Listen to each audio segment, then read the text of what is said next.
19 নম্বর পৃষ্ঠা। সীমানা তল নামে একটা টপিক আছে, পাইছো তোমরা? দেখো তো খুঁজে পাও কিনা। এই প্রশ্নটা আমি প্রমাণ করিনি, এটা তোমাদের হোমওয়ার্ক দিয়েছিলাম না? কেন হোমওয়ার্ক দিয়েছিলাম? তোমরা স্বীকার করছিল যে প্রদীপ কুমার অধিকারী স্যার এই প্রশ্ন ক্লাস তোমাদের পড়িয়েছে। আর আমি যদি এই প্রশ্নের প্রমাণ করাই তাহলে এই প্রশ্ন এইটুকুই পড়তে লাগবে 2 দিন মাত্র। কয়দিন? 2 দিন। এই উপর থেকে কিন্তু পরীক্ষার জন্য 100%। হ্যাঁ, সীমানা তল এই পরীক্ষায় পড়ে যাইও। কত পার্সেন্ট? 100%।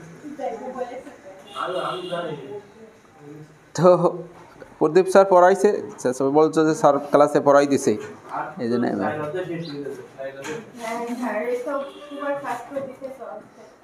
ফার্স্ট গতিতে না চললে দুনিয়াতে উন্নতি করা যায় না, বুঝে গেছে? এখানে আমরা পিঁপড়ের গতিতে লেখাপড়া করি, এই লেখাপড়া আসলে দিয়ে জীবনে কোনো উন্নতি হয় না। কোন রকম ঠেলে ঠেলে লেখাপড়া করে না, লেখাপড়া করতে হবে আলোর বেগে।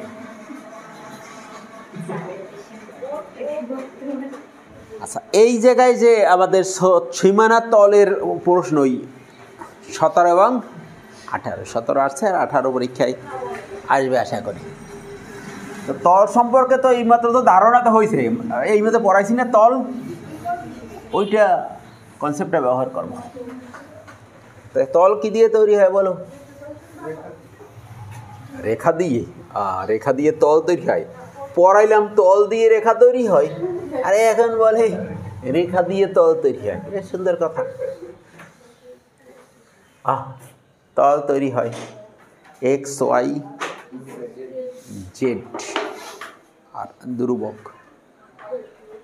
XY Z আর ধ্রুবক না, ও আমি বলছি ও পড়াই তোমার 2 দিন লাগবে।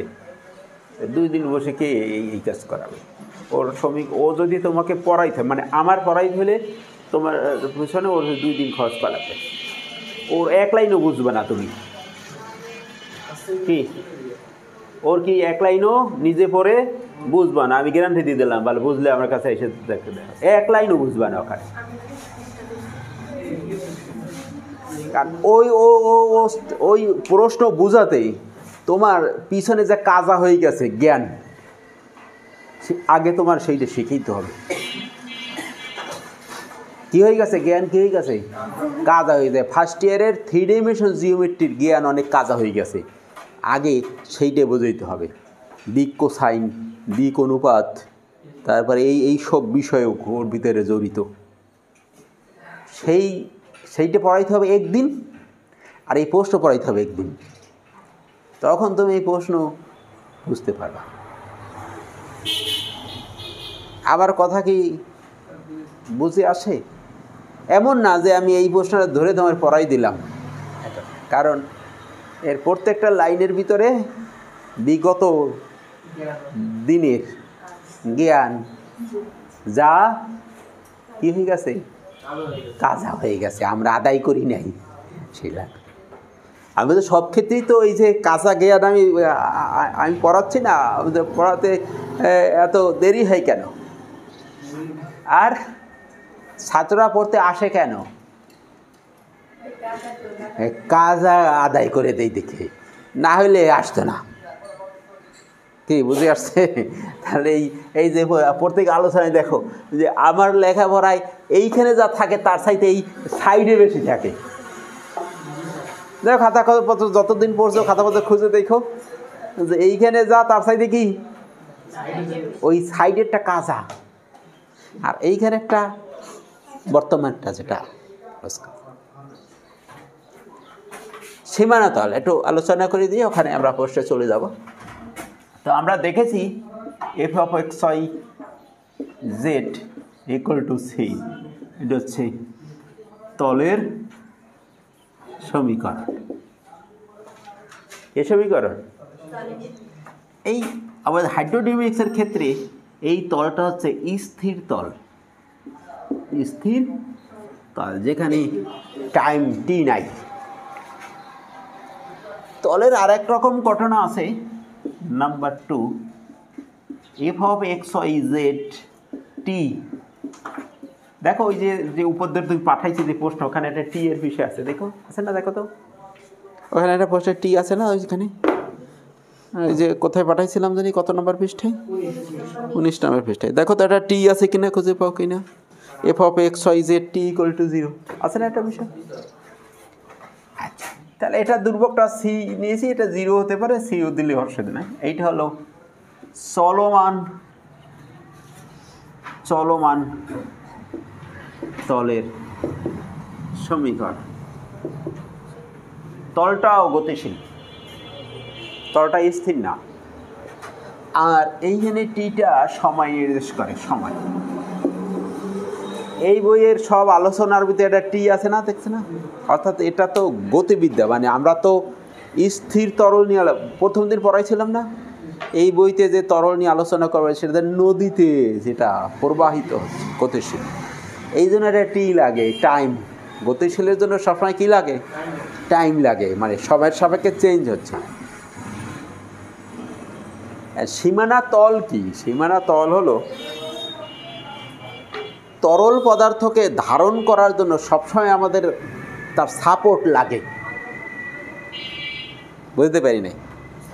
সাপোর্ট মানে শূন্যের উপরে কখন তরল থাকতে পারে না, এটা বায়বীয় পদার্থ থাকতে পারে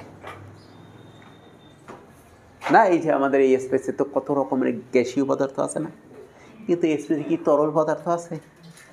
থাকতে পারে তরল পদার্থ। তরল পদার্থ যেমন তুমি এক গালা পানি দেখলা, নিচে সাপোর্ট আছে। নদীতে যে তরলটা যাচ্ছে, স্রোত যাচ্ছে, নদীর নিচে আমরা যেটা নদীর তলা বলি, সাপোর্ট আছে। এর অর্থ কি? তরল পদার্থ প্রবাহিত হতে হলে তার কি দরকার? নিচে সাপোর্ট দরকার। পানির পাইপ, এর ভিতরে থেকে যে বাসা বাড়িতে পানি আসে না, আমাদের যে ট্যাপগুলো আছে, কলগুলো আছে, পানির ওই পাইপটি হলো তার সাপোর্ট। এই যে আমরা আমাদের এই যে নদীর এইভাবে তল, এর উপর থেকে এইভাবে যাচ্ছে, সাপোর্ট থাকে। অর্থ কি? তরলকে ধারণ করতে হলে তার সাপোর্ট দরকার। সাপোর্ট হলো তল, সাপোর্টটা কি? এখন এইরকম একটা সমীকরণ কোনো তরলের সীমানা তল হতে পারে কিনা, মানে তাই সেই তরলের সাপোর্ট হতে পারে কিনা, সেইটি প্রশ্ন। ওইটা সাপোর্ট হইতে হলে এরা 2টা শর্ত সিদ্ধ করতে হবে। কয়টা শর্ত? 2টো শর্ত সিদ্ধ করলেই তারা কি হবে? সীমানা তল হবে। মানে এরকম একটা তলের সমীকরণ কোনো তরলের সীমানা তল হতে গেলে 2টা শর্ত মানতে হবে। এইটাই ওই উপপাদ্যটা যেটা দেখাচ্ছে। আর ওই উপপাদ্যের ফলাফল ব্যবহার করে এখানে এই প্রবলেম সলভ করতে হবে। আচ্ছা, তাহলে এবার সেই কন্ডিশন লিখি। লেখো, বইতে ক্যাপিটাল এফ নিয়ে কাজ করছে আমাদের ওই প্রশ্নে, এই অঙ্কে। অসুবিধা আছে? Small F R capital F দিয়ে কাজটা করেছে, কিন্তু উপপাদ্যের ভিতরে স্মল এফ দিয়ে কাজ করছে। আর অঙ্ক করার সময় কি নিয়েছে? তলের ফাংশনটাই ক্যাপিটাল এফ নিয়েছে। এটা এফ হইতে হবে না, এটা জি নিলেও কিছু অসুবিধা নেই, এটা একটা ফাংশন। এত ইকুয়াল টু, আর এ পাশটা ফাংশনটা 0 ধরছে, অর্থাৎ দুর্বক সব ওই পাশে রাখছে। এত তলটি কোনো তরলের সীমানা তল হবে যদি del F by del T. এর অর্থ কি? এফকে টি এর সাপেক্ষে আংশিক ডেরিভেটিভ। এফকে, এর মধ্যে তো 4টা চলক আছে, এই টি এর সাপেক্ষে এফকে ডেরিভেটিভ করলে সেটা কি হবে? আংশিক derivative. Plus U del F by del X plus V del F by del Y plus W del F by del Z. তাহলে দেখো টি এর সাপেক্ষে ডেরিভেটিভ আংশিক, তারপর কার সাপেক্ষে এক্সের সাপেক্ষে, তারপরে আর এইখানে সাথে ইউবিডব্লিউ আছে। ইউবিডব্লিউ কিসের জন্য মনে আছে? কারণ যেহেতু আমাদের এটা তরলটা গতিশীল, ওই যে গতিশীল তরলের বেগ থাকে, আর বেগের তিনটা পার্ট থাকে, একটা ইউ, একটা ভি, একটা ডব্লিউ। সেই বেগের অংশ তিনটা। এই ফলাফল কি হইতে হবে? এই ফলাফল 0 হতে হবে।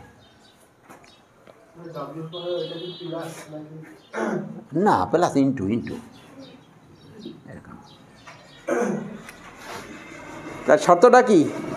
এই রেজাল্ট ইকুয়াল টু কি হতে হবে? এবং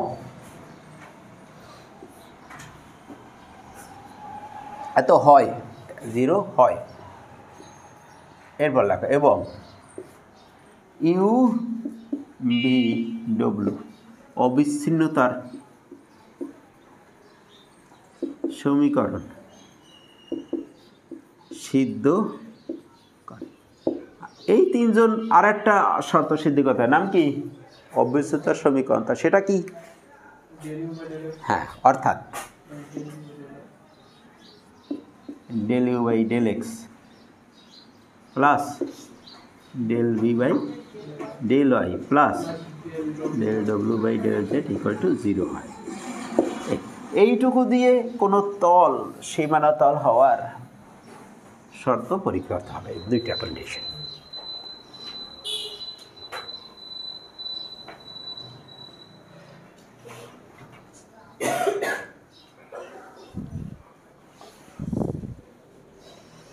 আঠারো প্রশ্ন। আজকে প্রশ্ন তুলতে পারবো, পরে ক্লাসে ইনশাল্লাহ শেষ করে দেবো দুইটাই। তো তাড়াহুড়ো করে পড়াবো, সে বিষয় কি? আচ্ছা, তাহলে এবার প্রশ্নে চলে যাই, দেখি কতটুকু সমাধান করা যায়।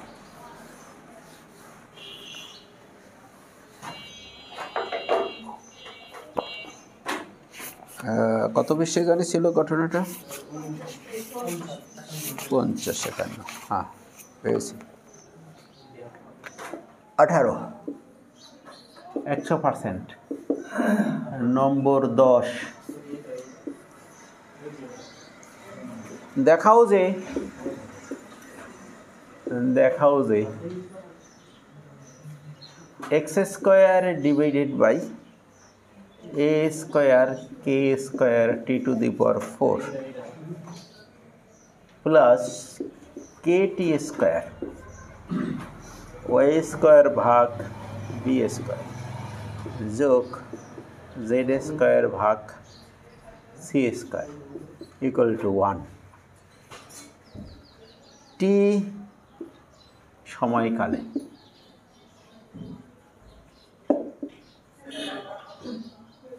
কোনো তরলের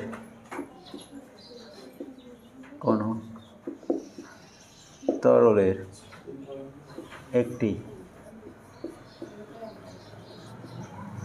সম্ভাব্য সীমানা তল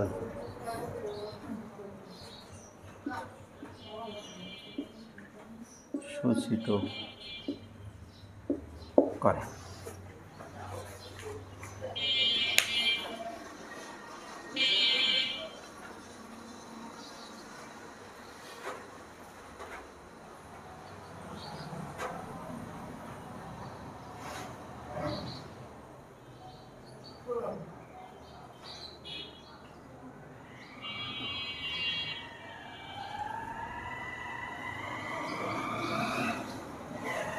এখন আমাদের প্রথম কাজ হলো এখান থেকে ক্যাপিটাল এফটা বের করা, মানে এফ লাগবে না, ক্যাপিটাল এফটা কি এইটা বের করা।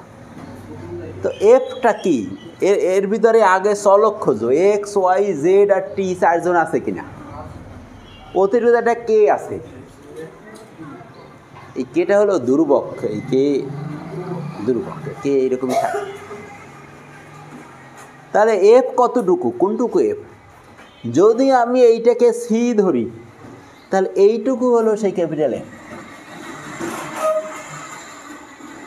যদি তুমি এইটুকু ক্যাপিটাল এফ ধরো, এই ওয়ান, তাতেও কোনো অসুবিধা নাই, কারণ ওয়ানের ডেরিভেটিভ তো জিরো হয়ে যায়। আর যদি ওয়ান বিয়োগ করে এই পাশে এইটাকে ডান পাশে জিরো ধরো, তাহলে ডান পাশে জিরো পিছনে করলে এই ওয়ান এই পাশে নেওয়ার পরে এইটুকু হবে এফ। বুঝো নাই মানে কথাটা? কারণ সেই তলের যে সমীকরণ F of X Y Z T equal to zero ধরলে এই ওয়ান ওই পাশে পাঠাই তাও এফ তৈরি করতে হবে। আর যদি এইটাকে সি এই ফর্মে ধরি, তাহলে ওয়ান বাদ দিয়ে এটাকে হবে এফ। তাতে ফলাফলের কোনো পরিবর্তন হবে না। তার সবার আগে কি খুঁজে পেতে হবে? এফ খুঁজে পেতে হবে। আর এফ খুঁজে পেলে তো ওই সূত্র তো জানাই আছে।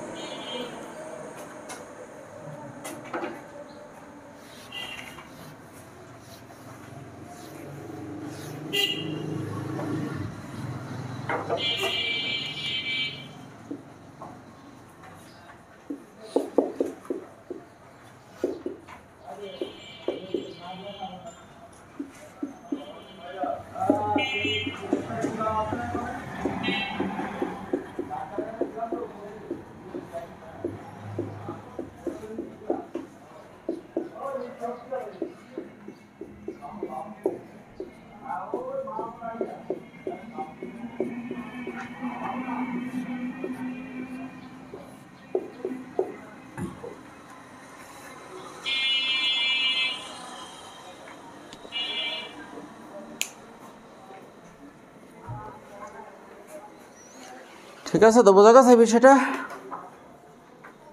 তাহলে আমাদের ওই ওয়ান এই পাশে আনার পরে এইটুকুই হলো আমাদের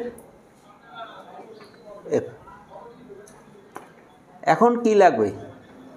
মোট 4টা ডেরিভেটিভ বের করে নিতে হবে। দেখো তো সূত্র যা লিখেছিলাম আমরা, যে কন্ডিশন, সেই কন্ডিশনে কয়টা ডেরিভেটিভ ছিল? Del F by del T, del F by del X, del F by del Y আর del F by del Z. এই 4টা বের করে ওই সমীকরণে ব্যবহার করলে আমরা প্রমাণ করতে পারবো এটা। ওই দুইটা কন্ডিশন সিদ্ধ করাতে হবে। কয়টা? 2টা। ডেরিভেটিভের যোগফল 0 হবে আর ইউবি ডব্লিউ কি অবিচ্ছেদ্য সমীকরণ সিদ্ধ। ঠিক আছে, আমাদের এই পর্যন্ত থাকুক। তোমরা পারলে বাসা বাড়িতে নিজে একটু দেখে টেকে কিছু